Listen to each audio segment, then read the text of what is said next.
Operation మూసీపై Telangana రాజకీయం వేడెక్కింది. మూసీ ప్రక్షాళనపై వెనక్కి తగ్గే ప్రసక్తే లేదని సీఎం రేవంత్ రెడ్డి తేల్చి చెబుతున్నారు. అయితే నిర్వాసితులను సంతృప్తి పరిచిన తర్వాతే కూల్చివేతలపై ముందుకెళ్లాలని నిర్ణయం తీసుకున్నారు. అందులో భాగంగానే మూసీ కూల్చివేతలకు తాత్కాలిక బ్రేక్ ఇచ్చారు. మూసీ నిర్వాసితులను అన్ని విధాలుగా ఆదుకుంటామని భరోసా ఇస్తున్నారు. కేసీఆర్ కుటుంబం పేదలను రెచ్చగొడుతోందని రేవంత్ ఆగ్రహం వ్యక్తం చేశారు.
ఎవరు అడ్డుపడినా మూసీ ప్రక్షాళన ఆగదని సీఎం రేవంత్ రెడ్డి స్పష్టం చేస్తున్నారు.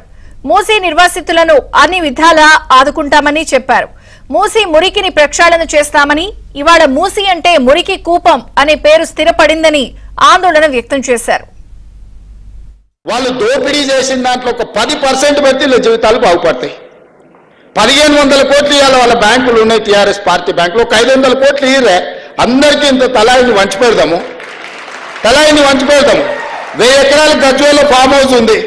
1000 ఎకరాలలో ఒక 500 ఎకరాలు అందరికీ ఇందిరమ్మ ఇల్లు కట్టిస్తానులే. నేను ఇల్లు కట్టించే బాధ్యత నాది. భూదానం నువ్వు చేయి చంద్రశేఖరరావు. పోనీ కేటీఆర్ నీకు 50 ఎకరాలు ఉంది జన్వాడల, ఓ 25 ఎకరాలు ఒక పక్కకి మంచిగా 10 అంతస్తులలో అందరికీ ఇందిరమ్మ ఇల్లు కట్టిస్తే ప్రభుత్వం నుంచి సొమ్ము పెట్టి. ఇవన్నీ మీరు దోసుకుంటూ వచ్చినాయి కదా. మీ తాత సంపాదించిన ఆస్త కాదు కదా, మీ తాత ఇచ్చింది కాదు కదా. మీరు అందరూ 2009 కంటే ముందు 2009 ఎన్నికలలో ఎలక్షన్ అఫిడవిట్ పెట్టారు కదా. 2005లో హరీష్ రావు ఎలక్షన్ అఫిడవిట్ ఉంది. 2004లో కేసీఆర్ అఫిడవిట్ ఉంది ఎలక్షన్ది. అక్కడి నుంచి వరుసగా తీసుకుంటూ మీ ఆస్తులు ఇట్లా పెరిగినాయో తెలుస్తాయి. నిరుపేదల ఇళ్లను కూల్చమని ఇందిరమ్మ చెప్పిందా, సోనియమ్మ చెప్పిందా అని సీఎం రేవంత్ రెడ్డి నిలదీశారు. మాజీ మంత్రి కేటీఆర్ ఇళ్లను కూల్చేందుకు వచ్చిన వాహనాలను అడ్డుకోవాలని పిలుపునిచ్చారు. ఇందిరమ్మ ఇళ్లు కట్టించిందని కూల్చలేదన్నారు. ఇదేమి ఇందిరమ్మ రాజ్యమని కేటీఆర్ ఎద్దేవా చేశారు. ఇళ్లు కోల్పోయిన బాధితుల్లో సమావేశమైన కేటీఆర్ పేదవారి ఇళ్లను కూల్చి మాల్ కడితే ఏం ప్రయోజనమని ప్రశ్నించారు. మీ లంక మీదకి బుల్డోజర్ వచ్చినా ట్రాక్టర్ వచ్చినా ఈ రానియకుండా ఇక్కడనే కంచడ్డం పెట్టండి. మొత్తం అందరూ వచ్చి తలుకోండి. ఆ డ్రైవర్ని అడిగిండ్రి, ఆ బుల్డోజర్ డ్రైవర్ను, అన్న నీకు కొంపున్నదా, నీకు ఇంటికాడ పిల్లలు ఉన్నారా, భార్య ఉన్నదా, నీ ఇంటి మీదకి ఎవరైనా బుల్డోజర్ చేస్తే నువ్వు ఊరుకుంటావా అని అడగండి. 40 ఏళ్ళకెళ్ళి 50 ఏళ్ళకెళ్ళి ఇక్కడనే ఉంటున్నాం. రిజిస్ట్రేషన్లు అయినాయి, మాకు పర్మిషన్లు ఉన్నాయి, ట్యాక్సీలు కడుతున్నాం. ఏ లెక్కన గులగొడతావని అడగాలి. ఇలా ఇందిరమ్మ రాజ్యం అన్నాడు. ఇందిరమ్మ చెప్పిందా, సోనియమ్మ చెప్పిందా ఇల్లు గులగొట్టమని? ఎవరు చెప్పిండు? ఎవరు చెప్పలే. ఇందిరమ్మ రాజ్యం ఇల్లు కట్టిస్తాను, ఇల్లు గులగొడతా అని చెప్పలే. ఆయన నాకు తెలియక అడుగుతా, ఇయ్యాల ఇక్కడున్న ఒక మల్లయ్య ఇల్లు గులగొట్టి అక్కడ మాల్ కడితే ఏమవుతుంది నీకు? మల్లయ్య ఇల్లు బుడ్డ ఇల్లే కావచ్చు, 100 గజాలలో ఉండొచ్చు. దాన్ని గులగొట్టి పక్కన ఇల్లు గులగొట్టి హోటల్ కడతా, మాల్ కడతా, పెద్ద పెద్ద పార్కులు కడతా. ఎవరి కోసం? ఇక్కడ ఉన్నవన్నీ బొందలగడ్డలు చేసి ఇక్కడ ఉన్న వాళ్ళందరినీ లేపేసి దాని మీదకెళ్ళేదో కడతా అంటే ఎవరి కోసం అని నేను అడుగుతున్నా. అటు మూసీ కూల్చివేతలపై బీజేపీ ఎంపీ ఈటెల రాజేందర్ కూడా మండిపడ్డారు. రేవంత్ రెడ్డి మదిలో పుట్టినటువంటి తనకి ఇష్టమైన పుత్రిక అని చెప్పుకుంటాడు. Brain child Revanth Reddy, brain child Hydraa. Revanth Reddy brain child Musi ప్రక్షాళన. కాబట్టి ఇవాళ ఆ రెండిట్లో అధికారులే రోజొక స్టేట్మెంట్ ఇస్తున్నారు.